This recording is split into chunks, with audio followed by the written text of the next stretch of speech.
ദൈവത്തിന്റെ പരിശുദ്ധമായ നാമം വാഴ്ത്തപ്പെടുമാറാകട്ടെ. സൂമിലായിരിക്കുന്ന എല്ലാ പ്രിയപ്പെട്ടവരെയും ദൈവം ധാരാളമായിട്ട് അനുഗ്രഹിക്കുകയും നമ്മുടെ പ്രാർത്ഥനാ വിഷയങ്ങൾക്ക് ദൈവം തക്ക സമയത്ത് മറുപടി നൽകുകയും ചെയ്യുമാറാകട്ടെ. Price the Lord. കർത്താവ് നമുക്ക് വേണ്ടി വഴി തുറക്കുവാൻ പ്രവർത്തിപ്പാൻ വിശ്വസ്തനാണ്. തന്റെ മക്കൾ ഒരിക്കലും അഴലുവാൻ ആഗ്രഹിക്കുന്ന ഒരു പിതാവല്ല നമ്മുടെ കർത്താവ്. Price the Lord. ആകയാൽ വിശ്വാസത്തോടും ധൈര്യത്തോടും കൂടെ ദൈവത്തിന്റെ പാദപീഠത്തിലായിരിക്കാം എല്ലാവരെയും ദൈവം ധാരാളമായി സഹായിക്കുമാറാകട്ടെ. നാം പഠിച്ചുകൊണ്ടിരിക്കുന്ന ആ വിഷയത്തോടുള്ളതായ ബന്ധത്തിൽ ആവർത്തന പുസ്തകത്തിൽ ദൈവത്തിന്റെ വീണ്ടെടുപ്പിന്റെ പദ്ധതിയാണല്ലോ നാം ചിന്തിച്ചുകൊണ്ടിരുന്നത്. കഴിഞ്ഞ ആഴ്ചയിൽ നാം ചിന്തിച്ചതായ വേദഭാഗം ആവർത്തന പുസ്തകം 5 മുതൽ 11 വരെയുള്ളതായ ഭാഗം ചിന്തിച്ച് നിർത്തുകയായിരുന്നല്ലോ. ആവർത്തന പുസ്തകം 34 അധ്യായങ്ങൾ അടങ്ങിയതായ ആവർത്തന പുസ്തകത്തിൽ ദൈവത്തിന്റെ വീണ്ടെടുപ്പിന്റെ ആ പ്രോഗ്രഷൻ നമുക്ക് കാണുവാനായിട്ട് കഴിയും.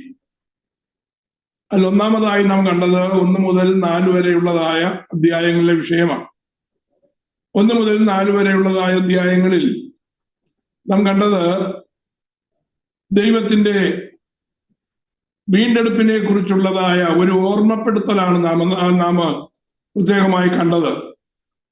മോവാബ് സമഭൂമിയിൽ എത്തിയതായ ദൈവജനത്തിനു വേണ്ടി ദൈവം എപ്രകാരമാണ് മിസ്രയീമിന്റെ അടിമത്തത്തിൽ കിടന്നതായ ജനത്തെ വിടുവിച്ചത്. ദൈവത്തിന്റെ വീര്യം പ്രവർത്തിക്കുന്നതായ ഭുജത്താൽ അത്ഭുതങ്ങളും അടയാളങ്ങളും അവരുടെ ഇടയിൽ പ്രവർത്തിച്ച് സംഭവിക്കുവാൻ സാധ്യതയില്ലാത്തതായ വിഷയങ്ങളെ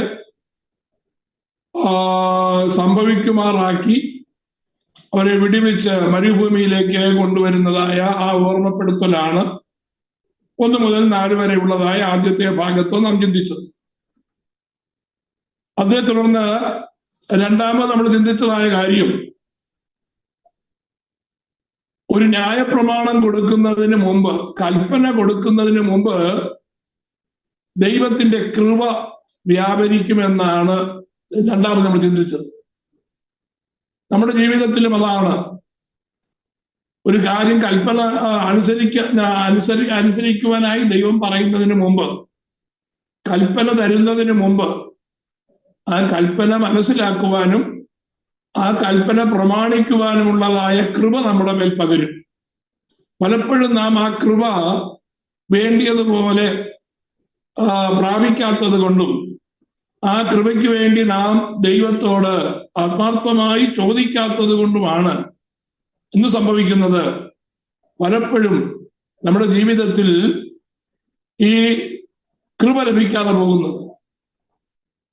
നമുക്ക് ദൈവം തരുന്നതായ കൽപ്പനകൾ ഒന്നും തന്നെ പ്രയാസമുള്ളതല്ല.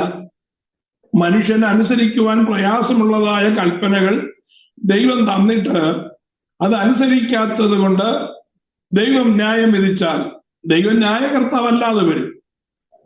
അപ്പൊ ദൈവത്തിന്റെ ആ ന്യായത്തെ ചോദ്യം ചെയ്യുന്നതൊന്നും ദൈവം ചെയ്യത്തില്ല. അപ്പൊ നമ്മൾ ശ്രദ്ധിക്കേണ്ടത്, ദൈവം നമ്മോടൊരു കൽപ്പന പ്രമാണിക്കണമെന്ന് പറയുമ്പോൾ അത് നമുക്ക് പ്രമാണിക്കുവാൻ കഴിയും എന്ന് ദൈവത്തിനറിയാം. പക്ഷേ ഒരു കാര്യം ചിന്തിക്കേണ്ടത്, നമ്മൾ ഗൗരവമായി മനസ്സിലാക്കേണ്ടത്, ദൈവകൽപ്പനകൾ ദൈവകൃപ കൂടാതെ നമുക്ക് അനുസരിപ്പാൻ കഴിയത്തില്ല. അപ്പോ നമ്മുടെ സ്വന്തം കഴിവ് കൊണ്ടോ നമ്മുടെ പരിചയ സമ്പത്ത് കൊണ്ടോ നമ്മുടെ മിടുക്ക് കൊണ്ടോ ഒന്നും ദൈവകൽപ്പന പ്രമാണിക്കുവാൻ കഴിയുമെന്ന് വിചാരിക്കരുത്. തോൽവി സംഭവിക്കുവാൻ സാധ്യതയുണ്ട്. അതുകൊണ്ട് ദൈവകൃപ ആണ് നമുക്ക് ഏറ്റവും ആദ്യമായി വേണ്ടിയത്. ദൈവകൃപ പ്രാപിക്കുന്നതായ ഒരു ദൈവ പൈതലിന് ഒബേയിങ് ദി കമാൻഡ്മെന്റ്സ് എന്ന് പറയുന്നത് പ്രയാസകരമായി വരികയില്ല. ദൈവം തക്ക സമയത്ത് നമ്മുടെ മേൽ കൃപ പകർന്നു തരുമെന്നാണ് നമ്മൾ കഴിഞ്ഞ ആഴ്ചയിൽ ചിന്തിച്ച് നിർത്തിയത്. ഇന്ന് നമ്മൾ 3-ാമത്തെ ഭാഗത്തേക്ക് കടന്നു വരികയാണ്. 3-ാമത്തെ ഭാഗം എന്ന് പറയുന്നത് ആവർത്തന പുസ്തകത്തിന്റെ ഹൃദയഭാഗമാണ്. ഏറ്റവും ലെങ്തി ആയിട്ടുള്ളതായ ഭാഗമാണ്. 12-ാമത്തെ അധ്യായം മുതൽ 26-ാമത്തെ അധ്യായം വരെ നമുക്ക് ആ ഭാഗത്ത് ചിന്തിപ്പാനായിട്ട് കഴിയും. എന്താണെന്ന് ചോദിച്ചാൽ എത്തിക്സ് ഓഫ് റിഡംഷനാണ്, വീണ്ടെടുപ്പിന്റെ ധാർമ്മികത. അവിടെ ദൈവം തന്നതായ ലേവ്യ പുസ്തകത്തിൽ തന്നിരിക്കുന്നതായ കാര്യങ്ങളുടെ ഒരു ആവർത്തിതമാണ്, അല്ലെങ്കിൽ ഒരു റെപ്പറ്റീഷനാണ്, ഒരു ആവർത്തനമാണ് 12 മുതൽ 26 വരെയുള്ളതായ അധ്യായം. നമ്മൾ എന്തിനാണ് ഈ പഴയ നിയമത്തിന്റെ കാര്യങ്ങൾ പഠിക്കുന്നതെന്ന് ചോദിച്ചാൽ, പഴയ നിയമത്തിന്റെ പ്രമാണങ്ങൾ മനസ്സിലാക്കാതെ പുതിയ നിയമത്തിലെ ഉപദേശങ്ങൾ അതിന്റെ ആന്തരിക അർത്ഥത്തിൽ മനസ്സിലാക്കുവാൻ പ്രയാസമാണ്. പഴയ നിയമ പ്രമാണങ്ങളുടെ തുടർമാനമായിട്ടാണ് നമുക്ക് പുതിയ നിയമ ഉപദേശങ്ങളെല്ലാം കാണുന്നത്. കർത്താവ് പറഞ്ഞതെല്ലാം ന്യായപ്രമാണത്തിന്റെ അടിസ്ഥാനത്തിലാണ്. അപ്പോസ്തലന്മാർ പറഞ്ഞതെല്ലാം, ഉപദേശമെല്ലാം, പത്രോസിന്റെ ആദ്യത്തെ പ്രസംഗം മുതൽ പൗലോസിന്റെ നീണ്ട ലേഖനങ്ങൾ, 14 ലേഖനങ്ങൾ, ബാക്കിയുള്ള അപ്പോസ്തലന്മാരുടെ ലേഖനങ്ങളെല്ലാം തന്നെ ന്യായപ്രമാണത്തിന്റെ ബേസിലാണ് എഴുതിയേക്കുന്നത്. അപ്പൊ ന്യായപ്രമാണത്തിന്റെ പ്രവർത്തികൾ ശരിക്കും മനസ്സിലാകുന്ന ഒരു ദൈവപൈതലിന് മാത്രമേ വിശ്വാസത്തിന്റെ പ്രമാണങ്ങൾ എത്രത്തോളം ആത്മീക പ്രമാണമായി മാറ്റപ്പെടുന്നു എന്ന് മനസ്സിലാക്കുവാൻ കഴിയത്തുള്ളൂ. ഇല്ലെങ്കിൽ എന്ത് സംഭവിക്കും? എഴുതി വെച്ചത് കൊണ്ട് പ്രമാണിക്കുന്നു, എഴുതി വെച്ചത് അതുപോലെ പ്രമാണിക്കുന്നു. ആ എഴുതി വെച്ച നിയമങ്ങൾ അർത്ഥമറിയാതെ, ആശയമറിയാതെ, അതിന്റെ ഫലമറിയാതെ നാം എന്ത് ചെയ്യുന്നു? അതുപോലെ പ്രമാണിക്കുന്നു. അതിനാണ് കഴിഞ്ഞ ആഴ്ചയും പറഞ്ഞത്, എന്ത്? ലീഗലിസം എന്ന് പറയുന്നത്. എഴുതി വെച്ചേക്കുന്നത് അതുപോലെ അർത്ഥമറിയാതെ പ്രമാണിക്കുന്നു. മാനസാന്തരപ്പെടണമെന്ന് എഴുതി വെച്ചിരിക്കുന്നു, അതുകൊണ്ട് കർത്താവേ ഞാൻ മാനസാന്തരപ്പെടുന്നു എന്ന വാഗുകൊണ്ട് പറഞ്ഞ് മാനസാന്തരപ്പെട്ടു എന്നുള്ളതായ ആശ്വാസത്തോടെ നാം കടന്നു പോകും. സ്നാനപ്പെടണമെന്ന് എഴുതി വെച്ചിരിക്കുന്നത് കൊണ്ട് ഒത്തിരി പ്രാവശ്യം കേൾക്കുമ്പോ എന്നാ സ്നാനപ്പെട്ടേക്കാം, ഇല്ലെങ്കിൽ എന്ന് വന്ന് ഇത് കേൾക്കണമല്ലോ എന്ന് വിചാരിച്ച് സ്നാനപ്പെടുന്നവരുണ്ട്. ഇന്നും സ്നാനപ്പെട്ടത് എന്തിനാണ് എന്ന് അറിയാത്ത ഒത്തിരി പേർ വിശ്വാസകോളത്തിലുള്ള, നമ്മുടെ കൂട്ടത്തിലുള്ളവരെ അല്ല ഞാൻ ഉദ്ദേശിക്കുന്നത്.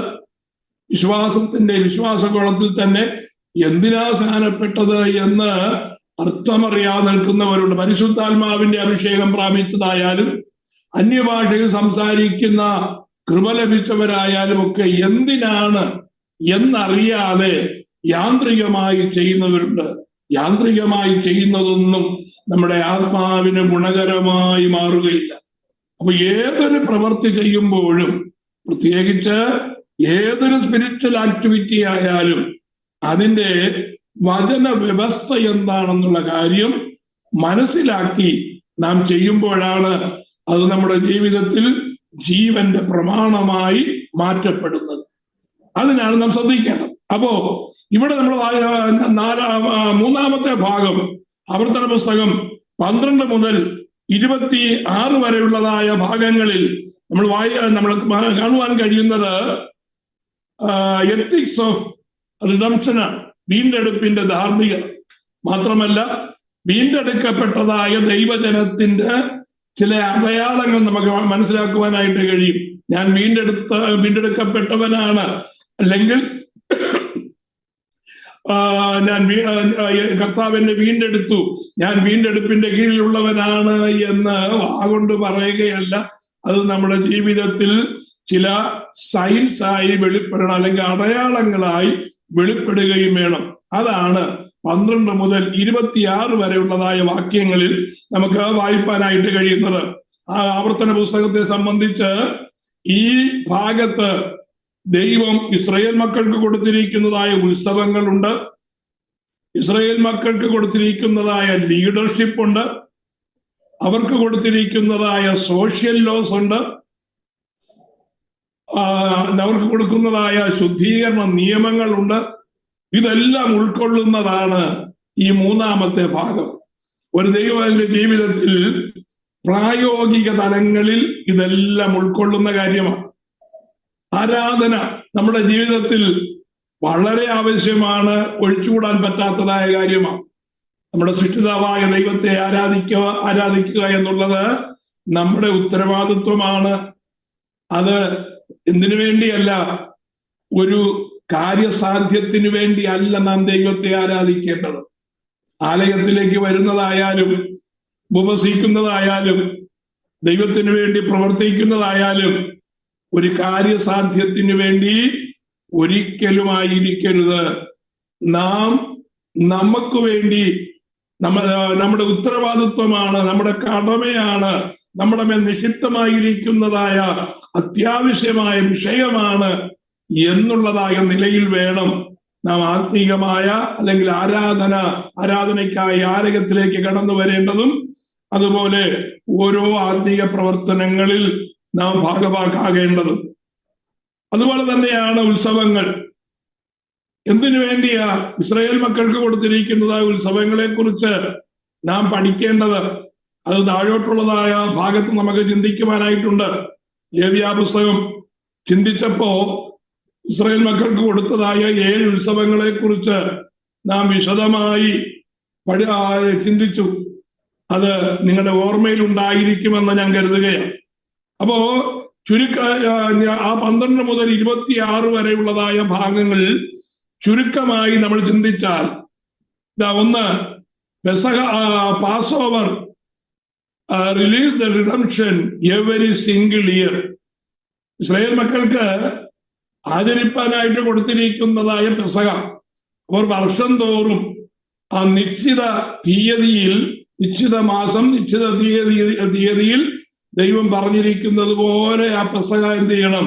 അവർ ആചരിക്കണം. അത് ആ വീണ്ടെടുപ്പ്, മുമ്പ് ഇസ്രായേലിൽ നിന്ന് ദൈവം അവരെ വീണ്ടെടുത്തതായ വീണ്ടെടുപ്പിനെ ഓർപ്പിക്കുന്നതായ വിഷയമാണ്. 16-ാം അധ്യായത്തിന്റെ 1 മുതൽ 8 വരെയുള്ളതായ ഭാഗങ്ങൾ നമുക്കത് കാണുവാനായിട്ട് കഴിയും.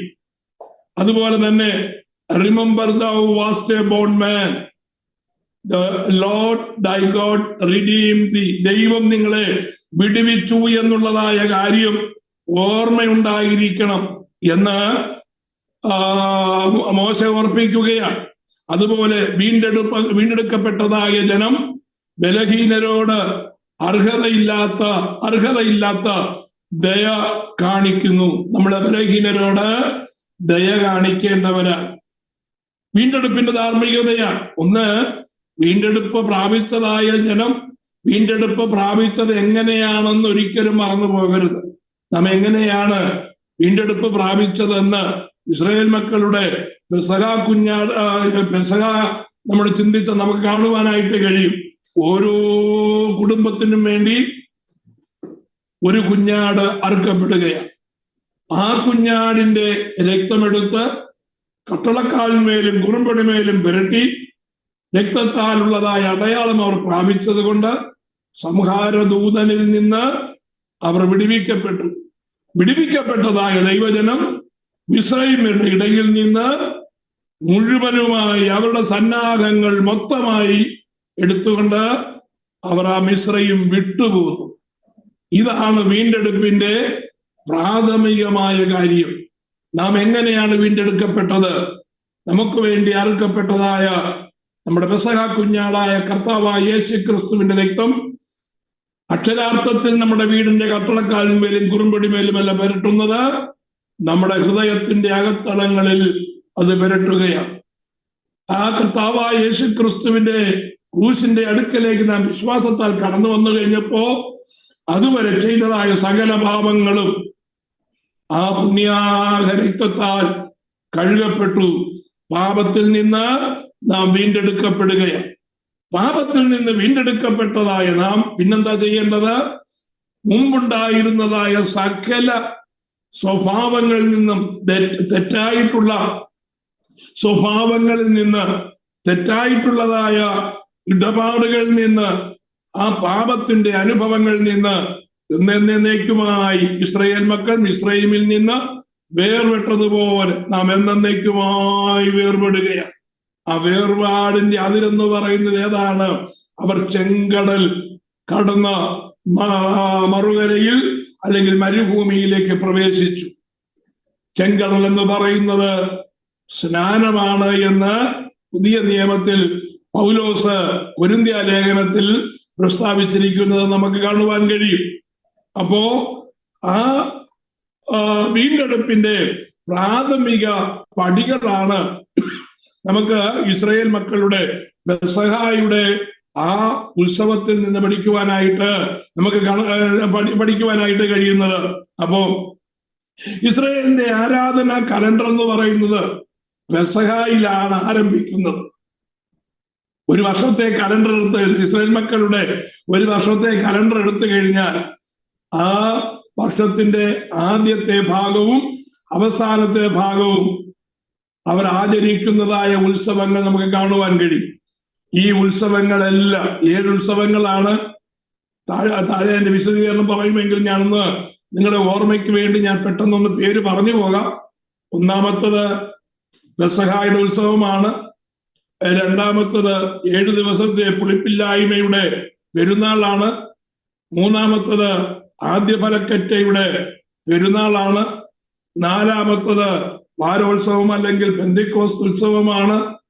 അഞ്ചാമത്തത് മഹാകാഹളധ്വനിയുടെ പെരുന്നാളാണ്. ആറാമത്തത് മഹാപാപ പരിഹാര പെരുന്നാളാണ്. ഏഴാമത്തത് കൂടാര പെരുന്നാളാണ്. ഇതെല്ലാം തന്നെ ആദ്യത്തെ അവസാനത്തെ ആ ഉത്സവം ഒഴികെ ബാക്കിയുള്ളതെല്ലാം തന്നെ കർത്താവായ യേശുക്രിസ്തുവിൽ ഏതാണ്ട് നിവർത്തിക്കപ്പെട്ടതാണ്. ഭാഗികമായിട്ടെങ്കിലും നിവർത്തിക്കപ്പെട്ടതാണ്. ആ നിവർത്തിക്കപ്പെട്ടതായ ഉത്സവങ്ങൾ ഉള്ളപ്പോൾ തന്നെ ഇനി നിവർത്തിക്കപ്പെടുവാനിരിക്കുന്നതായ പൂർണ്ണമായി നിവർത്തിക്കപ്പെടുവാനിരിക്കുന്നതായ ഉത്സവങ്ങളുമുണ്ട്. പൂർണ്ണമായി നിവർത്തിക്കപ്പെടുവാനുള്ളതായ ഉത്സവങ്ങളുടെ കൂട്ടത്തിൽ പ്രധാനമായും 3 ഉത്സവങ്ങളാണ്. ഒന്ന് മഹാകാഹളധ്വനിയുടെ പെരുന്നാൾ. അത് ഇനിയും കർത്താവായ യേശുക്രിസ്തുവിന്റെ രണ്ടാമത്തെ വരവെങ്കിൽ സംഭവിപ്പാനിരിക്കുന്നതാണ് നമുക്കറിയാം. മഹാപാപ പരിഹാര പെരുന്നാൾ കാൽവരി ക്രൂശിൽ അത് അത് നമുക്ക് വേണ്ടി അത് നിവർത്തിക്കപ്പെട്ടുവെങ്കിലും അതിന്റെ പൂർണ്ണത നാം കർത്താവിന്റെ വരവെങ്കിൽ അനുഭവിക്കുകയാണ്. അതുപോലെ കൂടാര പെരുന്നാൾ എന്ന് പറയുന്നത് കർത്താവിനോട് കൂടെയുള്ളതായ വാസമാണ്. അത് നമുക്ക് വേണ്ടി ഒരുക്കി വെച്ചിരിക്കുന്നതായ സഹസ്രാബ്ദ വാഴ്ചയിലാണ് അത് നിറവേറുന്നത്. അപ്പോ ഈ 7 ഉത്സവങ്ങളും കർത്താവായ യേശുക്രിസ്തുവിന്റെ ശുശ്രൂഷയുമായും കർത്താവായ യേശുക്രിസ്തുവിനുള്ളതായ വീണ്ടെടുപ്പുമായും ബന്ധപ്പെട്ടിരിക്കുകയാണ്. അതുകൊണ്ടത് ഇസ്രായേൽ മക്കൾക്ക് കൊടുത്തതായ ഉത്സവങ്ങളാണ്. അത് നമ്മളുമായിട്ടൊരു ബന്ധമില്ല എന്ന് ഒരിക്കലും നമുക്ക് പറയുവാൻ കഴിയത്തില്ല. കഴിഞ്ഞുപോയതും വരുവാനിരിക്കുന്നതും ഇപ്പോൾ നമ്മൾ ആഘോഷിക്കുന്നതുമായ ആത്മീക ഉത്സവങ്ങൾ എന്ന് പറയുമ്പോ നമ്മുടെ ആത്മീക സന്തോഷമെല്ലാം അതുമായിട്ട് ബന്ധപ്പെട്ടിരിക്കുകയാണ്. അത് എങ്ങനെയാണെന്നും അത് എന്തുകൊണ്ടാണെന്നും അതിന്റെ ഫലം എന്താണ് എന്നും മനസ്സിലാക്കുന്നത് ഇസ്രായേലിന് കൊടുത്തതായ ഉത്സവങ്ങളെ നാം ആത്മീകമായി പഠിക്കുമ്പോഴാണ്. ഇനി വീണ്ടെടുക്കപ്പെട്ടതായ ദൈവജനത്തിന്റെ അടുത്ത ലക്ഷണം എന്ന് പറയുന്നത് എന്താണ്? ബലഹീനരോട് നാം ദയ കാണിക്കണമെന്നുള്ളതാണ്. പുതിയ നിയമത്തിൽ കർത്താവിന്റെ സ്ഥായിയായ സ്വഭാവം, ദൈവത്തിന്റെ സ്ഥായിയായ സ്വഭാവങ്ങൾ പലതും നമുക്ക് കാണുവാൻ കഴിയും. ആ സ്വഭാവങ്ങൾ എന്താണെന്ന് മനസ്സിലാക്കി നമ്മൾ ആ സ്വഭാവത്തോട് ഈ ഭൂമിയിൽ വെച്ച് എന്ത് ചെയ്യണം? നമ്മൾ അനുരൂപപ്പെടണം. കർത്താവിന്റെ സ്വഭാവം എന്താണെന്ന് മനസ്സിലാക്കി ഞാൻ സ്വർഗത്തിൽ ചെല്ലുമ്പോൾ കർത്താവിന്റെ സ്വഭാവവുമായിട്ട് ഞാൻ അനുരൂപപ്പെട്ടോളാം. ഇവിടെ എനിക്ക് ഇഷ്ടം പോലെ എനിക്ക് ജീവിക്കാനുള്ളതായ സ്വാതന്ത്ര്യമുണ്ട്. ക്രിസ്തുവിൽ ഞാൻ സ്വതന്ത്രനാണ്.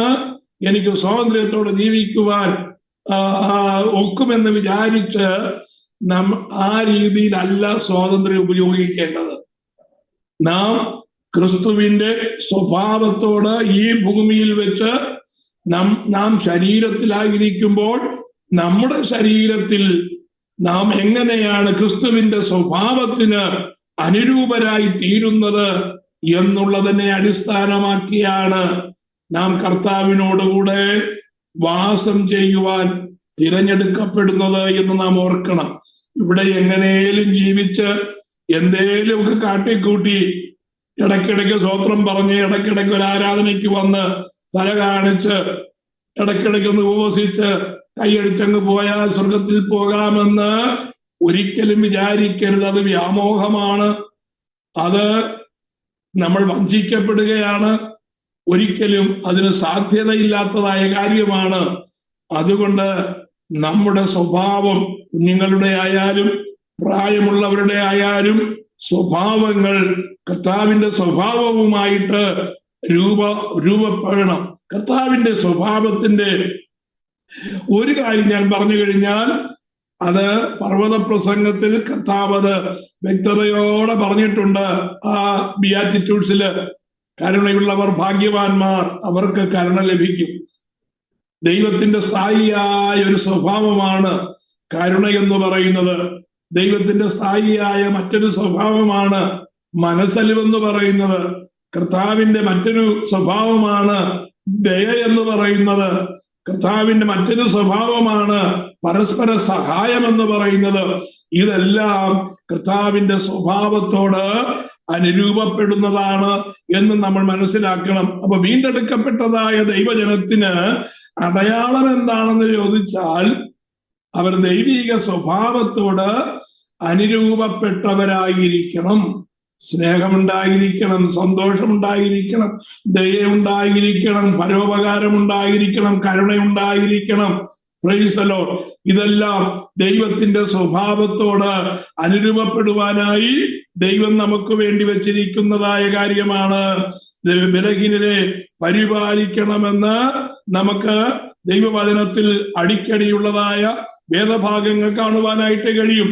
ആവർത്തന പുസ്തകം 5-ാം അധ്യായത്തിന്റെ 15-ാമത്തെ വാക്യത്തിൽ നമുക്ക് അവിടെ കാണുന്നതായ വാക്യം ഇങ്ങനെയാണ്. 5-ാം അധ്യായത്തിന്റെ 15-ാമത്തെ വാക്യം: നിനക്ക് ദീർഘായുസ് ഉണ്ടാകുവാനും നിന്റെ ദൈവമായ യഹോവ നിനക്ക് തരുന്നതാ ദേശത്ത് നിനക്ക് നന്നായിരിക്കാനും നിന്റെ ദൈവമായ യഹോവ നിന്നോട് കൽപ്പിച്ചതുപോലെ നിന്റെ അപ്പനെയും അമ്മയെയും ബഹുമാനിക്ക.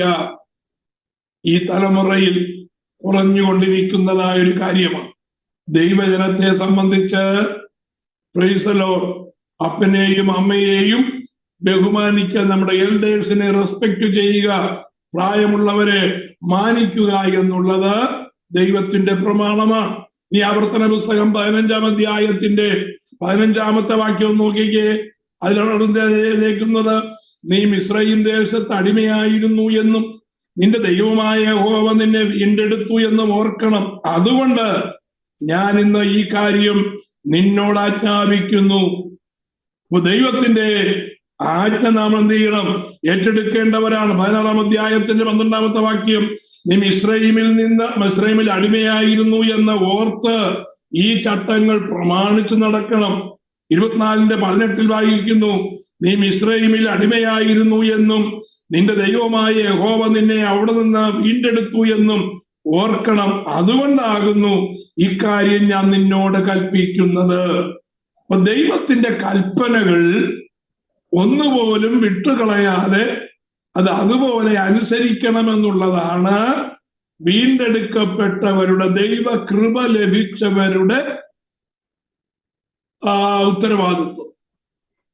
ദൈവകൃപ ലഭിച്ചു വീണ്ടെടുക്കപ്പെട്ടവരുടെ ലക്ഷണം എന്താന്ന് ചോദിച്ചാൽ, ദൈവ കൽപ്പന അനുസരിക്കുക, വചനം അനുസരിക്കുക എന്നുള്ളതാണ് വീണ്ടെടുക്കപ്പെട്ടവരുടെ ലക്ഷണം. അതാണ് അതിന്റെ ധാർമ്മികത, അല്ലെങ്കിൽ അതിന്റെ എത്തിക്സ് എന്ന് പറയുന്നത് അതാണ്. ദൈവകൽപ്പന നമ്മൾ മറന്നു കളഞ്ഞ് ദൈവകൽപ്പന അനുസരിക്കാതെ പോകുന്നവർക്ക് വീണ്ടെടുപ്പ് പ്രാപിപ്പാൻ കഴിയുകയില്ല എന്നുള്ള കാര്യം ആവർത്തന പുസ്തകത്തിൽ നമുക്ക് വ്യക്തമായ ഉപദേശമായി കാണുന്നത്. പുതിയ നിയമത്തിൽ ദൈവത്തിന്റെ കൽപ്പനകളെ കുറിച്ച് കർത്താവ് പറയുമ്പോൾ കർത്താവ് പറഞ്ഞു, ന്യായപ്രമാണത്തിന്റെ എല്ലാ കൽപ്പനകളും 2 കൽപ്പനകളിൽ ഒതുങ്ങുന്നു. അതെന്താണ്? നിന്റെ ദൈവമായ കർത്താവിനെ നീ പൂർണ്ണ ഹൃദയത്തോടും പൂർണ്ണ മനസ്സോടും പൂർണ്ണ ആത്മാവോടും പൂർണ്ണ ബലത്തോടും കൂടെ സേവിക്കണം. നിന്റെ കൂട്ടുകാരനെ നിന്നെ പോലെ തന്നെ സ്നേഹിക്കണം. ന്യായപ്രമാണം ഈ 2 കൽപ്പനകളിൽ ഒതുങ്ങുന്നു എന്ന കർത്താവ് പറഞ്ഞത്. അപ്പോ ദൈവത്തെ നാം എങ്ങനെ അനുസരിക്കണമെന്ന് ചോദിച്ചാൽ, ഭാഗികമായല്ല, നമുക്ക് ഇഷ്ടമുള്ളപ്പോഴല്ല, നമ്മുടെ സാഹചര്യത്തിനനുസരിച്ചല്ല, ദൈവത്തെ നാം പൂർണ്ണ ഹൃദയത്തോടെ അനുസരിക്കേണ്ടവരാണ് എന്നാണ് ദൈവത്തിന്റെ വചനം നമ്മെ ഓർപ്പിക്കുന്നത്. ആവർത്തന പുസ്തകത്തിലെ സാമൂഹിക നിയമങ്ങളിൽ നമുക്കിത് വ്യക്തമായി കാണുവാനായിട്ട് കഴിയും. ഇനിയും നമുക്ക് അതേ ഭാഗത്ത് തന്നെ വീണ്ടെടുപ്പിനുള്ളതായ ബന്ധത്തിൽ ഇസ്രായേൽ മക്കൾക്ക് കൊടുക്കുന്ന ഒരു വിലപ്പെട്ട വാഗ്ദത്തം നമുക്ക് കാണുവാൻ കഴിയും. എന്താണെന്നറിയാമോ? വിലപ്പെട്ട വാഗ്ദത്തം മോശയാണ് പറയുന്നത്. യഹോവയായ ദൈവം നിങ്ങൾക്ക് മോശയെ പോലെയുള്ള മറ്റൊരു പ്രവാചകനെ എഴുന്നേൽപ്പിച്ചു തരും. അത് കൊടുക്കുന്നതായ വാഗ്ദത്തമാണ്. ഇസ്രായേൽ മക്കളെ സംബന്ധിച്ച് അവരുടെ ഏറ്റവും ബഹുമാന്യനായ, ഏറ്റവും വലിയ നേതാവാരം ചോദിച്ചു കഴിഞ്ഞാൽ അവർക്ക് പറയുവാനുള്ളത് മോശയെന്ന്. കാരണം മോശ അവരെ വിടുവിച്ചു, മോശ അവരെ ചെങ്കടൽ കടത്തി, മോശ അവരെ മരുഭൂമിയിൽ കൂടെ ക്ഷേമത്തോടെ നടത്തി, മോശ അവർക്ക് മരുഭൂമിയിൽ വെച്ച് അപ്പം കൊടുത്തു, മോശ അവർക്ക് മരുഭൂമിയിൽ വെച്ച് വെള്ളം നൽകി, മോശ അവരെ ശത്രുക്കളിൽ നിന്ന് രക്ഷിച്ചു എന്നിങ്ങനെ ഒത്തിരി കാര്യങ്ങൾ മോശയെ കുറിച്ച് അവർക്ക് പറയുവാനായിട്ടുണ്ട്. മാത്രമല്ല, മോശയെ പോലെ ദൈവത്തോട് കൂടെ ഇരുന്ന മറ്റാരെയും ഇസ്രായേൽ മക്കൾക്ക് അറിയത്തില്ല. യഹോവയായ ദൈവത്തിങ്കൽ നിന്ന് ശ്രേഷ്ഠ ജാതികൾക്ക് ഉള്ളതായ ആ കൽപ്പനകൾ വാങ്ങി തന്നത് മോശയാണ്. അപ്പൊ മോശയെ പോലെ ഒരു പ്രവാചകൻ, മോശയെ പോലെ ഒരു നേതാവ്, മോശയെ പോലെ ഒരു ദൈവപുരുഷൻ ഇസ്രായേൽ മക്കളെ സംബന്ധിച്ച് മറ്റാരുമില്ല. പക്ഷേ ഇവിടെ യഹോവയായ ദൈവം പറയുന്നത്, മോശയെ പോലെ മറ്റൊരു പ്രവാചകനെ ഞാൻ നിങ്ങൾക്ക് എഴുന്നേൽപ്പിച്ചു തരും. അതേതാ പ്രവാചകൻ? ആ പ്രവാചകൻ വാഗ്ദത്ത മെശിഹയായിരുന്നു. ആവർത്തന പുസ്തകം 18:15 വരുമ്പോ നമുക്ക് അവിടെ വായിപ്പാനായിട്ട് കഴിയും. 18:15 നിന്റെ ദൈവമായ യഹോവ നിനക്ക് എന്നെ പോലെ ഒരു പ്രവാചകനെ നിന്റെ മധ്യേ നിന്റെ സഹോദരന്മാരുടെ ഇടയിൽ നിന്ന് എഴുന്നേൽപ്പിച്ചു തരും. അവന്റെ വചനം നിങ്ങൾ കേൾക്കണം. അതാരെ കുറിച്ചാ പറഞ്ഞേക്കുന്നത്? കർത്താവായ യേശു ക്രിസ്തുവിനെ കുറിച്ചാ പറഞ്ഞേക്കുന്നത്. അവന്റെ വചനം നിങ്ങൾ കേൾക്കണം. കർത്താവിന്റെ ആ 30 വർഷത്തെ പ്രായോഗിക ജീവിതത്തിൽ ശുശ്രൂഷ ചെയ്യുന്നതിന് മുമ്പ് താൻ നിവർത്തിച്ചതായ തന്റെ പ്രായോഗിക ജീവിതം, ആ പ്രായോഗിക ജീവിതത്തിൽ ന്യായപ്രമാണം പരിപൂർണമായും താൻ അനുസരിച്ചു. അതിനുശേഷം പിതാവ് തന്നിൽ ഏൽപ്പിച്ചതായ തന്റെ ദൗത്യം നിർവഹിക്കേണ്ടതിന് വേണ്ടി ദൈവത്തിന്റെ നീതിക്ക് മുമ്പിൽ കർത്താവ് ഏൽപ്പിച്ചു കൊടുത്തു. കർത്താവ് ആ നീതി നിവർത്തിക്കേണ്ടതിന് വേണ്ടി യോർദാനിൽ യോഹന്നാന്റെ കൈക്കീഴ് സ്നാനപ്പെട്ട് കരയ്ക്ക് കയറിയപ്പോ പിതാവ് സാക്ഷ്യം പറഞ്ഞു, ഇവൻ എന്റെ പ്രിയപുത്രൻ, ഇവന് ചെവി കൊടുപ്പി, ഇവന് ഞാൻ പ്രസാദിച്ചിരിക്കുന്നു. ഇതേ ശബ്ദം ഏതാണ്ട് 3 വർഷങ്ങൾ കഴിഞ്ഞപ്പോ ശിഷ്യന്മാരോടുകൂടെ ഫിലിപ്പിന്റെ കൈസേരിയിൽ എത്തിയപ്പോ കർത്താവ് എവിടേക്ക് പോയി? അവരെ കൂട്ടിക്കൊണ്ട് മറുരൂപ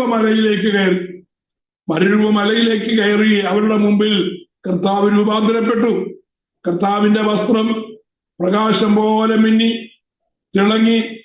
ആ രൂപാന്തരപ്പെട്ട നിലയിൽ പത്രോസ് ഇരിക്കുമ്പോ പത്രോസ് കർത്താവായ യേശു ക്രിസ്തുവിനെ പഴയ നിയമ വിശുദ്ധന്മാരായ ഏലിയാവിനോടും മോശയോടും കൂടെ താരതമ്യപ്പെടുത്തിക്കൊണ്ട് പറയുകയാണ്, ഇവിടെ ഇരിക്കുന്നത് നമുക്ക് നല്ലത്.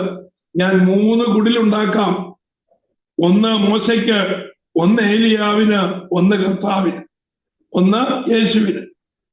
Price the Lord. ആദ്യം സ്ഥാനം കൊടുത്തത് ആർക്കാണ്? മോശയ്ക്കാ കൊടുത്തത്. 2ാമത്തെ സ്ഥാനം ആർക്കാ കൊടുത്തത്? ഏലിയാവിന് കൊടുത്തു. 3ാമത്തെ സ്ഥാനം ആർക്കാ കൊടുത്തത്? കർത്താവിന് കൊടുത്തു. ഇത് പറഞ്ഞു തീരുന്നതിന് മുമ്പേ സ്വർഗത്തിൽ നിന്നൊരു തിരുത്ത് വന്നു. എന്താ തിരുത്തുന്നറിയാമോ? ഇവൻ എന്റെ പ്രിയപുത്രൻ, ഇവന് ചെവി കൊടുപ്പി. പഴയ വിശുദ്ധന്മാരായ മോശയ്ക്കല്ല ചെവി കൊടുക്കേണ്ടത്, ഏലിയാവിനല്ല ചെവി കൊടുക്കേണ്ടത്, ഇവനാണ് എന്റെ പ്രിയപുത്രൻ, ഇവന് ചെവി കൊടുപ്പി. കർത്താവ് പറഞ്ഞതായ ആ മൊഴികൾ പഴയ നിയമത്തിൽ മോശ കൊടുത്തതിനേക്കാൾ ഉന്നതമായ മൊഴികളാണ്. കാരണം എന്താ? അത് കല്ലിൽ എഴുതിയതായ പ്രമാണം. ഇതോ ഹൃദയത്തിന്റെ മാംസള ഭിത്തിയിൽ ഒരിക്കലും മാഞ്ഞു പോകാതെ എഴുതി തന്ന തേജസ്സിന്റെ പ്രമാണം. ആ കല്ലിൽ എഴുതിയതായ പ്രമാണവും ഏറ്റെടുത്തുകൊണ്ട് മോശ പർവ്വതത്തിൽ നിന്ന് ഇറങ്ങി വരുമ്പോ മോശയുടെ ത്വക്ക് പ്രകാശിച്ചു. ആ മുഖത്തു നിന്നുള്ളതായ പ്രകാശം നോക്കുവാൻ കഴിയാതെ ഇസ്രായേൽ മക്കൾ നിലവിളിച്ചു, ഞങ്ങൾക്ക് നിന്റെ മുഖം കാണുവാൻ വയ്യ, അത്ര തേജസ്സാണ് നിന്റെ മുഖത്ത്, അതുകൊണ്ട് ഒരു മൂടുപടം ഇട്ടു വേണം സംസാരിക്കാനെന്ന് പറഞ്ഞു. കല്ലിൽ എഴുതിയതായ പ്രമാണവുമായി വന്നതായ മോശയുടെ മുഖം പ്രകാശിച്ചു. പ്രകാശിക്കപ്പെട്ടതായ മോശ അടുത്ത നിമിഷം ആ കൽപ്പലകൾ എറിഞ്ഞുടച്ചിട്ട് പറയുകയാണ്, എന്ത്? പ്രൈസ് ദി ലോർഡ്, യഹോവയ്ക്കുള്ളവൻ മാറി നിൽക്കട്ടെ എന്ന് പറഞ്ഞ ലേവിയോട് വാളെടുത്ത് വെട്ടുവാൻ ആവശ്യപ്പെട്ടത്. ആ തേജസ്സിന്റെ അല്ലെങ്കിൽ ആ കല്ലിൽ എഴുതിയതായ പ്രമാണത്തിന്റെ തൊട്ടടുത്തതായ ഫലം അത് മരണമായിരുന്നു എങ്കിൽ തേജസ്സിൽ എഴുതപ്പെട്ടതായ ആ തേജസ്സിന്റെ പ്രമാണം മരണത്തിൽ നിന്ന് നമ്മെ എന്നേക്കുമുള്ളതായ ജീവനിലേക്ക് കരം പിടിച്ചുയർത്തിയതാണ്. അപ്പോ ഈ രണ്ട് പ്രമാണങ്ങളുടെ വ്യത്യാസം മനസ്സിലാക്കണം. രണ്ടിനും തേജസ് ഉള്ളതെങ്കിലും കർത്താവിന്റെ പ്രമാണം, പുതിയ നിയമ പ്രമാണം എന്ന് പറയുന്നത് തേജസ്സേറിയതും അത് ജീവനിലേക്ക് നമ്മളെ കൊണ്ടുപോകുന്നതുമാണ്. ഏത് ജീവനിലേക്ക്? നിത്യജീവനിലേക്ക് നമ്മളെ കൊണ്ടുപോകുന്നതുമാണ്. അത് മനസ്സിലാക്കേണ്ടതായ കാര്യമാണ്. അപ്പോ ആ പ്രവാചകൻ മോശയ്ക്ക് പകരം നിങ്ങൾക്കൊരു പ്രവാചകനെ അയച്ചു തരുമെന്ന് പറഞ്ഞതായ ആ പ്രവാചകനെ കുറിച്ചുള്ളതായ വാഗ്ദത്വമാണ് നമുക്ക് 18-ാം അധ്യായത്തിന്റെ 15-ാമത്തെ വാക്യത്തിൽ വായിക്കുവാനായിട്ട് കഴിയുന്നത്. ഇനിയും 18-ാം അധ്യായത്തിന്റെ 18-ഉം 19-ഉം വാക്യങ്ങളും നോക്കിക്കേ. നിന്നെ പോലെ ഒരു പ്രവാചകനെ ഞാൻ അവർക്ക് അവരുടെ സഹോദരരുടെ ഇടയിൽ നിന്ന് എഴുന്നേൽപ്പിച്ച് എന്റെ വചനങ്ങളെ അവന്റെ നാവിന്മേലാക്കും. ഞാൻ അവനോട് കൽപ്പിക്കുന്നതൊക്കെയും അവൻ അവരോട് പറയും. അവൻ എന്റെ നാമത്തിൽ പറയുന്ന എന്റെ വചനങ്ങൾ യാതൊരുത്തനെങ്കിലും കേൾക്കാതിരുന്നാൽ അവനോട് ഞാൻ ചോദിക്കും. ഞാൻ പറഞ്ഞു വന്നത്, കർത്താവ് തന്റെ ശുശ്രൂഷ ആരംഭിച്ചു. ആ ആദ്യത്തെ പ്രസംഗം എന്ന് പറയുന്നത് പർവ്വത പ്രസംഗമാണ്. മത്തായിയുടെ സുവിശേഷം 5, 6, 7 അധ്യായങ്ങളിൽ വിശദമായി രേഖപ്പെടുത്തിയിരിക്കുന്ന പർവ്വത പ്രസംഗം. അവിടെ സ്വർഗരാജ്യ പൗരനു വേണ്ടിയുള്ളതായ യോഗ്യതകൾ നമുക്ക് കാണുവാൻ കഴിയും. എത്ര യോഗ്യതകൾ ഉണ്ടെന്ന് ഞാൻ പല പ്രാവശ്യം ഞാൻ പറഞ്ഞിട്ടുണ്ട്. അത് വീണ്ടും വീണ്ടും പറയുന്നതിൽ എനിക്ക് യാതൊരു മടിയുമില്ല. കാരണം നമ്മളത് മിക്കവാറും മറന്നു പോകുന്ന കൂട്ടത്തിലാണ്. 5, 6, 7 അധ്യായങ്ങളിൽ കർത്താവ് കൊടുത്തത് സ്വർഗരാജ്യ പൗരത്വം പ്രാപിപ്പാൻ ആഗ്രഹിച്ചിരിക്കുന്നതായ എനിക്കും നിങ്ങൾക്കും വേണ്ടി തന്നിരിക്കുന്ന 40 അടിസ്ഥാന ഉപദേശങ്ങൾ അവിടെ ഉണ്ട്. 40 അടിസ്ഥാന ഉപദേശം അത് അക്കമിട്ട് ഞാനത് പഠിപ്പിച്ചതുമാണ്. അപ്പോ ആ പർവ്വത പ്രസംഗത്തിനകത്ത് പറഞ്ഞിരിക്കുന്ന അടിസ്ഥാന ഉപദേശങ്ങൾ ആചരിക്കുന്നവനെ കുറിച്ച് 7-ാം അധ്യായത്തിന്റെ ഒടുവിൽ കർത്താവ് പറഞ്ഞത്, ഞാൻ പറഞ്ഞതായ ഈ വചനങ്ങൾ കേട്ട് പ്രമാണിക്കുന്നവൻ പാറമേൽ അടിസ്ഥാനമിട്ട ബുദ്ധിയുള്ള മനുഷ്യനോട് തുല്യനാണ്. അപ്പോ ആ അടിസ്ഥാനത്തിന്റെ മേൽ ഒരു വ്യക്തി തന്റെ ആത്മീയ ഭവനം പണിയുന്നെങ്കിൽ മാത്രമേ ആ ഭവനത്തിന് നിലനിൽപ്പുള്ളൂ.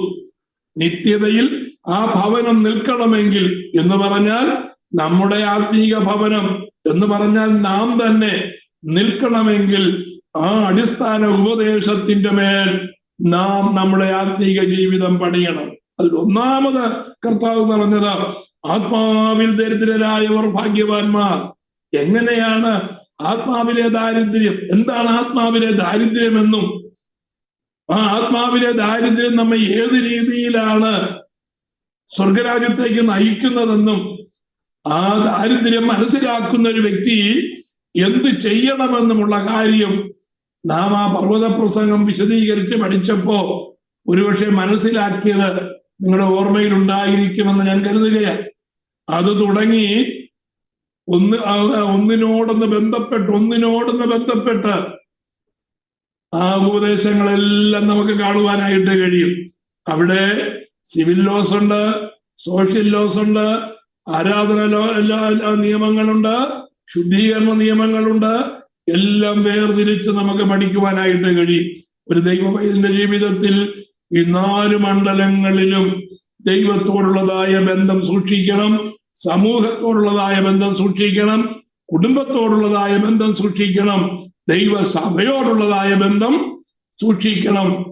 ഈ റിലേഷനാണ് ദൈവിക വീണ്ടെടുപ്പിന്റെ അടിസ്ഥാനം. Praise the Lord. Relationship is the basic of the redemption in our Lord Jesus. കർത്താവിനുള്ളതായ വീണ്ടെടുപ്പിന്റെ അടിസ്ഥാനം എന്ന് പറയുന്നത് നമ്മുടെ റിലേഷൻ സൂക്ഷിക്കണം എന്നുള്ളതാണ്. പലപ്പോഴും നമ്മൾ റിലേഷൻ ശ്രദ്ധിക്കാറില്ല. ഞാനും എൻ്റെ അടുത്തവരും എന്നുള്ളതിലപ്പുറം ഒരു റിലേഷൻ നമ്മൾ പലപ്പോഴും ശ്രദ്ധിക്കാറില്ല. എന്നാൽ അങ്ങനെയല്ല വേണ്ടിയത്. നാം എപ്പോഴും നമ്മുടെ ബന്ധം സൂക്ഷിക്കുന്നവരായിരിക്കണം. അപ്പോസ്തലപ്രവൃത്തിയുടെ പുസ്തകം 3-ാം അധ്യായത്തിലേക്ക് കടന്നു വരുമ്പോ അവിടെ നമുക്ക് കാണുവാൻ കഴിയുന്നതായ ഒരു കാര്യം കൂടെ വായിച്ചാൻ മുന്നോട്ട് പോകാം. ദൈവമായ കർത്താവ് നിങ്ങളുടെ സഹോദരന്മാരിൽ നിന്ന് എന്നെ പോലെ ഒരു പ്രവാചകനെ നിങ്ങൾക്ക് എഴുന്നേൽപ്പിച്ചു തരും. അവൻ നിങ്ങളോട് സംസാരിക്കുന്ന സകലത്തിലും നിങ്ങൾ അവന്റെ വാക്ക് കേൾക്കണം. ആ പ്രവാചകന്റെ വാക്ക് ജനത്തിന്റെ ഇടയിൽ നിന്ന് പ്രവാചകന്റെ വാക്ക് കേൾക്കാത്ത ഏവനും ജനത്തിന്റെ ഇടയിൽ നിന്ന് ഛേദിക്കപ്പെടും. ഇതാരാ പറഞ്ഞത്? പത്രോസ് കൂടി നിന്നതായ ജനത്തോട് പറഞ്ഞ കാര്യമാണ്.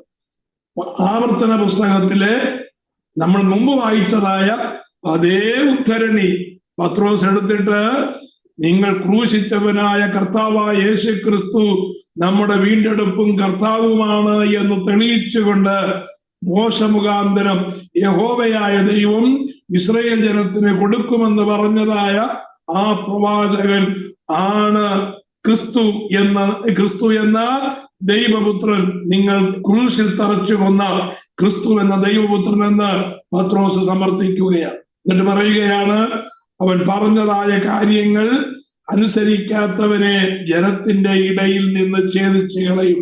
അപ്പൊ വചനം അനുസരിക്കുന്നതിന്റെ പ്രാധാന്യത നാം മനസ്സിലാക്കണമെന്നുള്ളതാണ് പറഞ്ഞിരിക്കുന്നതായ കാര്യം. അപ്പോ മോശയെ പോലെ ഒരു പ്രവാചകൻ വാഗ്ദത്തം ചെയ്യപ്പെട്ടവനാണ്. ഇനി വീണ്ടെടുപ്പിന്റെ അടുത്ത ഘട്ടമായി ആ ഭാഗത്ത് ആവർത്തന പുസ്തകത്തിൽ പറഞ്ഞിരിക്കുന്നത് സങ്കേത നഗരങ്ങളെ കുറിച്ചാണ്. സങ്കേത നഗരങ്ങൾ, ആ സങ്കേത നഗരങ്ങളെ കുറിച്ചുള്ളതായ പഠനം വളരെ ആഴമായ ഒരു പഠനമാണ്.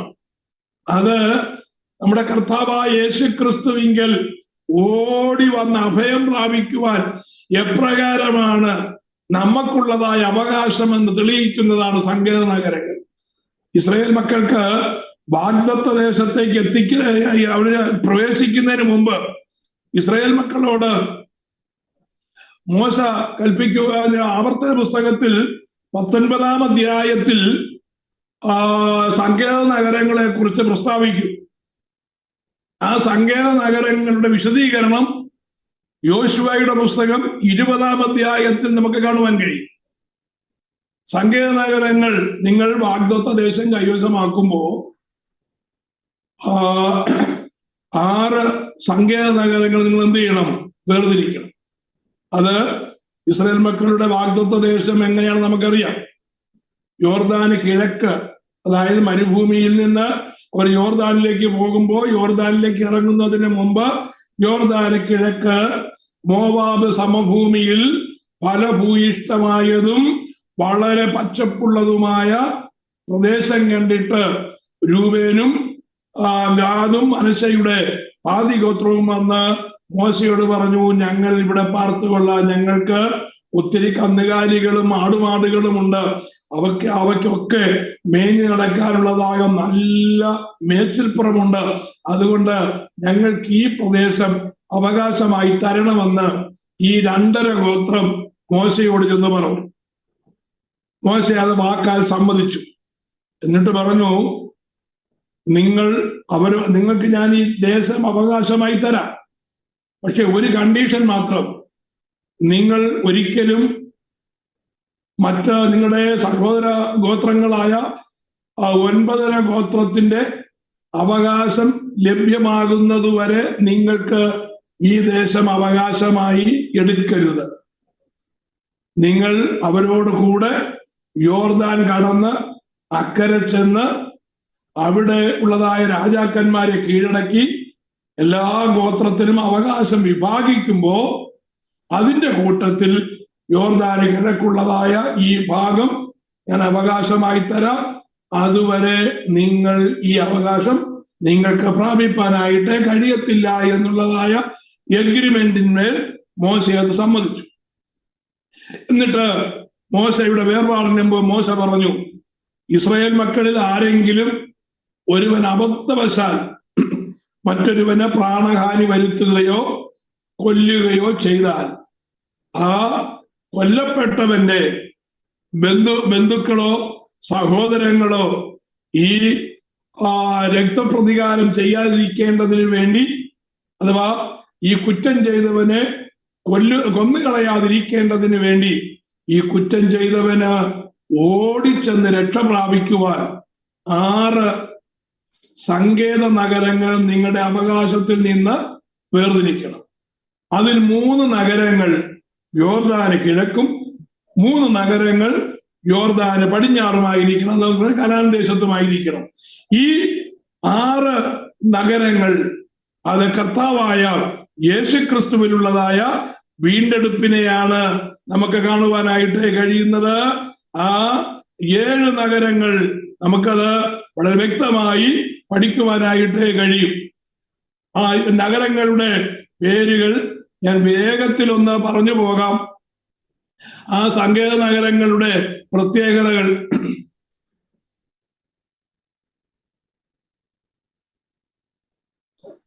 ഒന്ന്, യോർദാന് പടിഞ്ഞാറ് കനാൻ ദേശത്ത് ഒന്നാമത്തെ വേർതിരിക്കേണ്ടതായ 3 നഗരങ്ങളിൽ ഒന്നാമത്തെ നഗരത്തിന്റെ പേര് കേദശ് എന്നാണ്. കേദശ്.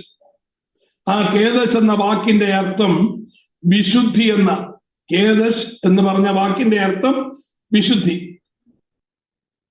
രണ്ടാമത്തെ പട്ടണത്തിന്റെ പേര് ശേഖേം എന്നാണ്. ശേഖേം എന്ന വാക്കിന്റെ അർത്ഥം ഭാരം ചുമക്കുന്ന അല്ലെങ്കിൽ ഷോൾഡേഴ്സ് എന്ന അർത്ഥമാണ് ശേഖേമിനുള്ളത്. മൂന്നാമത്തെ പട്ടണം ഹെബ്രോൻ എന്നാണ്. മൂന്നാമത്തെ പട്ടണത്തിന്റെ പേര്. ഈ ഹെബ്രോൻ എന്നതായ വാക്കിന്റെ അർത്ഥം ഫെലോഷിപ്പ് അഥവാ കൂട്ടായ്മ എന്നുള്ളതാണ്. അപ്പോ 3 പട്ടണങ്ങളാണ്. ഇതെവിടെയാണ്? യോർദാന് പടിഞ്ഞാറ്, വെസ്റ്റേൺ സൈഡ് ഓഫ് ജോർദൻ എന്ന് പറഞ്ഞാൽ അവർ കൈവശമാക്കുവാൻ പോകുന്ന കനാൻ നാട്ടിൽ വേർതിരിക്കും 9 ഗോത്രങ്ങൾക്ക് വേണ്ടി വേർതിരിക്കുന്നതായ ഈ 3 പട്ടണമാണ്. ഈ 3 പട്ടണത്തിന്റെ പേരുകൾ ഒന്നും കൂടെ ഞാൻ പറയാം. ഒന്നാമത് കേദശ് എന്ന് പറഞ്ഞാൽ വിശുദ്ധി, ശേഖേം എന്ന് പറഞ്ഞാൽ ഭാരം ചുമക്കുന്നതായ ഭാഗം അഥവാ തോള്, ഷോൾഡേഴ്സ്. മൂന്നാമത്തത് ഹെബ്രോൻ എന്ന് പറഞ്ഞാൽ കൂട്ടായ്മ. നോക്കൂ, ഇത് 3 കർത്താവായ യേശു ക്രിസ്തുവിൽ നമുക്കുള്ളതായ അവകാശമാണ്. കേദശ് വിശുദ്ധി. വേദപുസ്തകത്തിന്റെ മൂല്യമായ പദമെന്ന് പറയുന്നത് വിശുദ്ധി. ഞാൻ വിശുദ്ധനായിരിക്കുന്നത് കൊണ്ട് നിങ്ങളും വിശുദ്ധരായിരിപ്പീൻ എന്നുള്ളതാണ്. ഞാൻ വിശുദ്ധരായിരിക്കുന്നത് കൊണ്ട് നിങ്ങളും വിശുദ്ധരായിരിക്കണം. വിശുദ്ധിയാണ് ദൈവജനത്തിന്റെ ഒന്നാമത്തെ ഐഡന്റിറ്റി. കർത്താവായ യേശു ക്രിസ്തു അല്ലെങ്കിൽ നമ്മുടെ ദൈവം എങ്ങനെ വിശുദ്ധനായിരിക്കുന്നുവോ അതുപോലെ നാമും നമ്മളെ ആക്കിയിരിക്കുന്നതായ ഇടത്ത് ദൈവവചനപ്രകാരം നാം വിശുദ്ധരായിരിക്കണം. രണ്ടാമത്തത് ശേഖേമെന്നാണ്. അത് ഭാരം ചുമക്കുന്നതായ ഭാഗം. കർത്താവ് വിളിച്ചു പറഞ്ഞു മത്തായിയുടെ സുവിശേഷം 11-ാം അധ്യായത്തിന്റെ 28-ാമത്തെ വാക്യത്തിൽ, അധ്വാനിക്കുന്നവരും ഭാരം ചുമക്കുന്നവരുമായുള്ളവരെ നിങ്ങൾ എന്റെ അടുക്കൽ വരുവിൻ, ഞാൻ നിങ്ങളെ ആശ്വസിപ്പിക്കും. ആരാണ് നമ്മുടെ ഭാരം ചുമക്കുന്നതായ ഭാഗമെന്ന് ചോദിച്ചാൽ കർത്താവ് നമ്മുടെ ഭാരം ചുമക്കുവാൻ തയ്യാറായി നമുക്ക് വേണ്ടിയുണ്ട്. നിന്റെ ഭാരം യഹോവയുടെ മേലിട്ടുകൊള്ളുക, അവൻ അവയെ പുലർത്തും. നീതിമാൻ കുലുങ്ങിപ്പോകുവാൻ ഒരു നാളും സമ്മതിക്കുകയില്ല എന്ന് സങ്കീർത്തനത്തിൽ നാം വായിക്കുകയാണ്. അപ്പോ ശേഖേം എന്ന് പറഞ്ഞാൽ ഭാരം ചുമക്കുന്നതായ അവസ്ഥയാണ്. മൂന്നാമത് നമ്മൾ വായിക്കുന്നു, ആ യോർദാന് പടിഞ്ഞാറ് കനാൻ ദേശത്ത് വേർതിരിക്കേണ്ടതായ പട്ടണത്തിന്റെ മൂന്നാമത്തെ പട്ടണം എന്ന് പറയുന്നത് ഹെബ്രോനാണ്. ഹെബ്രോൻ ഏതാണ്? കൂട്ടായ്മ. യോഹന്നാൻ പറയുന്നു, പിതാവേ ഞാനും പിതാവ് ഒന്നായിരിക്കുന്നത് പോലെ അവരും നമ്മിൽ ഒന്നായിരിക്കേണ്ടതിന്. അപ്പൊ നമ്മുടെ കൂട്ടായ്മ ആരുമായിട്ടാണ്? നമ്മുടെ കൂട്ടായ്മ യോഹന്നാൻ അപ്പോസ്തലൻ ലേഖനത്തിൽ പറയുന്നത് പോലെ നമ്മുടെ കൂട്ടായ്മ പിതാവ് പുത്രനുമായി കൂട്ടായ്മയുള്ളതുപോലെ നമുക്ക് നമ്മുടെ കർത്താവുമായിട്ട് കൂട്ടായ്മയുണ്ട്. നമ്മുടെ കൂട്ടായ്മ ആരുമായിട്ടാണ്? കർത്താവുമായിട്ടാണ്. അങ്ങനെയെങ്കിൽ ഞാനും നിങ്ങളും കർത്താവുമായിട്ട് കൂട്ടായ്മയാണെങ്കിൽ നമ്മൾ തമ്മിൽ ഒരു കൂട്ടായ്മ ഉണ്ടാകണം. നമ്മൾ തമ്മിൽ കൂട്ടായ്മയില്ലാതെ ദൈവവുമായിട്ട് എനിക്ക് കൂട്ടായ്മയുണ്ടെന്ന് പറഞ്ഞാൽ നാം പറയുന്നത് ശുദ്ധ ഭോഷ്കാണ്. ഇനി കൂട്ടായ്മ എന്ന് പറഞ്ഞാൽ എന്താ? ഞാൻ ആ വാക്കുകളുടെ അർത്ഥമൊക്കെ ഞാൻ വിശദീകരിച്ച് പറഞ്ഞിട്ടുള്ളതാണ്. കൂട്ടായ്മ എന്ന് പറഞ്ഞാൽ ഞായറാഴ്ച വന്ന് സഭായോഗം കൂടുന്ന കൂട്ടായ്മയല്ല. ഒരു ഉപവാസ പ്രാർത്ഥനയ്ക്കോ കൺവെൻഷനോ വന്ന് സംബന്ധിച്ചു പോകുന്ന കൂട്ടായ്മയല്ല ആ കൂട്ടായ്മയല്ല ദൈവവചനത്തിന്റെ കൂട്ടായ്മ എന്ന് പറയുന്ന പദം കൊണ്ട് ഉദ്ദേശിക്കുന്നത്. ദൈവത്തോടുള്ള കൂട്ടായ്മയുടെ അർത്ഥം ദൈവത്തിനുള്ളതെല്ലാം എന്റേതാണ്. എപ്പോ നാം ദൈവത്തിനുള്ളവരായി മാറിക്കഴിയുമ്പോൾ എന്ന് പറഞ്ഞാൽ കൂട്ടായ്മ എന്ന വാക്കിന്റെ അർത്ഥം, ഫെലോഷിപ്പ് എന്ന ദൈവ വചനത്തിൽ ഉപയോഗിച്ചിരിക്കുന്ന വാക്കിന്റെ അർത്ഥമെന്ന് പറയുന്നത് നമുക്കുള്ളതെല്ലാം ദൈവത്തിന്, ദൈവത്തിനുള്ളതെല്ലാം നമുക്ക് എന്നുള്ളതായ ആ ബന്ധമാണ് കൂട്ടായ്മ. അങ്ങനെയെങ്കിൽ നാം തമ്മിൽ കൂട്ടായ്മയുണ്ടെന്ന് പറയുമ്പോ പ്രാർത്ഥനയ്ക്ക് വന്ന് പ്രാർത്ഥന കഴിഞ്ഞിട്ട് ചടാന്നിറങ്ങിപ്പോകുന്നതായ ബന്ധമല്ല കൂട്ടായ്മ. പിന്നെ അടുത്ത കൂട്ടായ്മയ്ക്ക് വരുന്നത് വരെ ഒരു ബന്ധവുമില്ല എന്നുള്ള നിലയല്ല കൂട്ടായ്മ. ആ കൂട്ടായ്മയ്ക്ക് ആഴമേറിയ അർത്ഥമുണ്ട്. നമ്മുടെ ജീവിതത്തിൽ ആ കൂട്ടായ്മയ്ക്കായി നമ്മൾ ദാഹിക്കണം. ആ കൂട്ടായ്മ ഉണ്ടാകണമെന്നാണ് ദൈവവചനം നമ്മെക്കുറിച്ച് പഠിപ്പിക്കുന്നത്, ആഗ്രഹിക്കുന്നത്. എന്നാൽ പലപ്പോഴും നമുക്കതിന്റെ അർത്ഥം മനസ്സിലാക്കുവാൻ കഴിയാത്തത് കൊണ്ട് ഈ ഹെബ്രോനിലേക്ക് ചെന്ന് അഭയം പ്രാപിപ്പാൻ നമുക്ക് പലപ്പോഴും കഴിയാതെ വരുന്നു. അപ്പോ ഏതൊക്കെയാണ് യോർദാന് പടിഞ്ഞാറുള്ളതായ സങ്കേത നഗരങ്ങൾ? 1 കേദശ്, 2 കേദശ് എന്ന് പറഞ്ഞാൽ വിശുദ്ധി, 2 ശേഖേം എന്ന് പറഞ്ഞാൽ ഭാരം ചുമക്കുന്നതായ ഭാഗം, 3 ഹെബ്രോൻ എന്ന് പറഞ്ഞാൽ കൂട്ടായ്മ. ഇനി യോർദാന് കിഴക്ക് 3 നഗരങ്ങളുണ്ട്. യോർദാന് കിഴക്കുള്ളതായ 3 നഗരങ്ങൾ എന്ന് പറയുന്നത് ബേസർ. യോർദാന് കിഴക്ക് വേർതിരിക്കുന്നതായ 1ാമത്തെ സങ്കേത നഗരം എന്ന് പറയുന്നത് ബേസർ. ബേസർ എന്ന് പറഞ്ഞാൽ അതിന്റെ അർത്ഥം ഉറപ്പുള്ള സ്ഥലം, കോട്ടയെന്നാണ്. ഉറപ്പുള്ളതായ സ്ഥലം. നമ്മുടെ ഉറപ്പുള്ള സ്ഥലം ഏതാണ്? ഞാൻ ദൈവത്തിൽ വായിക്കുന്നു, ദൈവമേ ഞാൻ ഉറപ്പുള്ള സങ്കേതത്തിലേക്ക് ഞാൻ ഓടി വരുന്നു. യഹോവ എന്റെ സങ്കേതവും ബലവും എന്റെ കോട്ടയുമാകുന്നു എന്ന് സങ്കീർത്തനത്തിൽ ദൈവവചനത്തിൽ നമ്മൾ പല ഭാഗങ്ങളിലായിട്ട് വായിക്കാനായിട്ട് കഴിയും. കോട്ടയുടെ പ്രത്യേകത ശത്രുക്കളിൽ നിന്ന് രക്ഷ നേടുകയാണ്. പ്രകൃതിയിൽ നിന്ന്, പ്രതിക്ഷോഭങ്ങളിൽ നിന്ന് നമുക്ക് രക്ഷയുണ്ട്. ഒരു അഭയസ്ഥാനമാണ്, ഭയം കൂടാതെ പാർക്കുവാൻ കഴിയുന്നതായ ഒരിടം. അതാണ് ബേസർ. ഓടിച്ചെന്ന് അഭയം പ്രാപിക്കുവാൻ യോർദാന് പടിഞ്ഞാറ്, യോർദാന് കിഴക്ക് വേർതിരിക്കപ്പെട്ടതായ ഒന്നാമത്തെ സങ്കേത നഗരം ബേസർ. രണ്ടാമത്തേത് രാമോത്ത് ഗിലെയാദ്. യോർദാന് കിഴക്ക് വേർതിരിക്കുന്ന രണ്ടാമത്തെ സങ്കേത നഗരത്തിന്റെ പേര് രാമോത്ത് ഗിലെയാദ് എന്നാണ്. അതിന്റെ അർത്ഥം ഉന്നതികൾ എന്നാണ്. ദ ഹയർ പ്ലേസസ് എന്നാണ്. Higher places. Price the Lord. ആ ഉന്നതികളിലേക്ക് നമ്മെ വാഹനമേറി ഓടിക്കുമാറാക്കുന്ന ദൈവം, ആത്മീയ ഉന്നതികളിലേക്ക് പോകുന്നതായ അനുഭവം. നാം രക്ഷിക്കപ്പെട്ട അനുഭവത്തിൽ മാത്രം ഇരിക്കാനല്ല കേട്ടോ, നാം സ്നാനപ്പെട്ടതായ അവസ്ഥയിൽ മാത്രം ഇരിക്കാനല്ല. രക്ഷിക്കപ്പെട്ട നാളെ മുതൽ നാം വചനം കേട്ടുകൊണ്ടേയിരിക്കുകയാണ്. ആ ഇരിപ്പിൽ ഇരിക്കാനുള്ളതല്ല നമ്മൾ.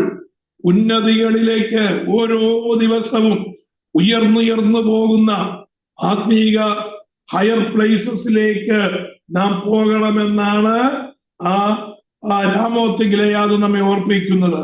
ആറാമത്തെ മറ്റൊന്നും കൂടെ പറഞ്ഞ് ഞാൻ ഇന്നത്തെ ചിന്ത അവസാനിപ്പിക്കാം. ആറാമത്തെ അല്ലെങ്കിൽ യോർദാന് കിഴക്കുള്ളതായ മൂന്നാമത്തെ സങ്കേത നഗരം എന്ന് പറയുന്നത് ഗോലാൻ എന്നാണ്. ഗോലാൻ, അതിന്റെ അർത്ഥം സന്തോഷം എന്നാണ്. സന്തോഷം. ഹീബ്രുവിൽ അതിന്റെ മറ്റൊരർത്ഥമുണ്ട്, വെളിപ്പെടുത്തുക എന്നുള്ളതാണ്. വെളിപ്പെടുത്തുക. അപ്പോ സങ്കേത നഗരം ക്രിസ്തുവിൽ നമുക്ക് എപ്പോഴും സന്തോഷിക്കുവാനുള്ളത് അനുഭവമാണ്. ഫിലിപ്പിയ ലേഖനം വായിക്കുമ്പോ പൗലോസ് പറയുന്ന, കാരാഗൃഹത്തിൽ കിടന്നുകൊണ്ട് പൗലോസ് പറയുന്നത്, സന്തോഷിപ്പിൻ, എന്നോട് കൂടെ സന്തോഷിപ്പിൻ. കാരാഗൃഹത്തിൽ കിടക്കുന്നതായ പൗലോസിനും ആ ശിരച്ഛേദം പ്രതീക്ഷിച്ചുകൊണ്ട് കിടക്കുന്നതായ പൗലോസിന് ഭയമില്ല, ഒരു ആശങ്കയുമില്ല, ഒരു നിരാശയില്ല. പൗലോസ് പറയുകയാണ്, എന്നോടുകൂടെ സന്തോഷിപ്പി. അപ്പോ ഗോലാൻ എന്ന് പറഞ്ഞാൽ സന്തോഷം. മറ്റൊരു അർത്ഥമെന്ന് പറയുന്നത് വെളിപ്പെടുത്തുക എന്നുള്ളതാണ്. സ്വർഗീയ മർമ്മങ്ങൾ വെളിപ്പെട്ട് കിട്ടുന്നതായ ആ ആത്മീയ അനുഭവം. ഈ 6 അനുഭവങ്ങൾ ക്രിസ്തുവിൽ നമുക്ക് കാണുവാനായിട്ട് കഴിയും. ദൈവിക വിശുദ്ധി, കർത്താവ് നമ്മുടെ ഭാരം ചുമക്കുന്നതായ ദൈവം. മൂന്നാമത് കർത്താവുള്ളതായ കൂട്ടായ്മ. നാലാമത് അവൻ നമ്മുടെ സങ്കേതമാണ്, ഉറപ്പുള്ളതായ സ്ഥലമാണ്. അഞ്ചാമത് ആത്മീക ഉന്നതികളുള്ളതായ അനുഭവമാണ്. ആറാമത് എന്നേക്കുമുള്ളതായ സന്തോഷവും മാത്രമല്ല, ക്രിസ്തുവിലുള്ളതായ സ്വർഗീയ മർമ്മങ്ങൾ വെളിപ്പെട്ട് കിട്ടുകയും ചെയ്യുന്നതായ അനുഭവമാണ്. ഈ സങ്കേത നഗരത്തിലേക്ക് നാം ഓടിച്ചെന്ന് അഭയം പ്രാപിക്കണമെന്നുള്ളതാണ് ആവർത്തന പുസ്തകത്തിലെ വീണ്ടെടുപ്പിനുള്ളതായ ബന്ധത്തിൽ ദൈവത്തിന്റെ പരിശുദ്ധാത്മാവ് നമ്മെ ഓർപ്പിക്കുന്നത്. തൽക്കാലം ഞാൻ എൻ്റെ ചിന്ത ഇവിടെ അവസാനിപ്പിക്കുകയാണ്. അല്പം ആത്മീക അർത്ഥം അതിനകത്തുള്ളത് കൊണ്ടും ആത്മീക ദൂത് നമുക്ക് അതിനകത്തുള്ളത് കൊണ്ടുമാണ് ഞാൻ സങ്കേത നഗരങ്ങളെ കുറിച്ച് ചുരുക്കമായി പ്രസ്താവിച്ചത്. ആ സങ്കേത നഗരത്തിലേക്ക് ചെന്ന് അഭയം പ്രാപിച്ചോടിച്ചെല്ലാം ദൈവമായ കർത്താവ് നമ്മെ സഹായിക്കട്ടെ എന്ന് പറഞ്ഞ് ഞാൻ വാക്കുകൾക്ക് വിരാമം കുറിക്കുന്നു. കണ്ണുകളെ അടയ്ക്കാം.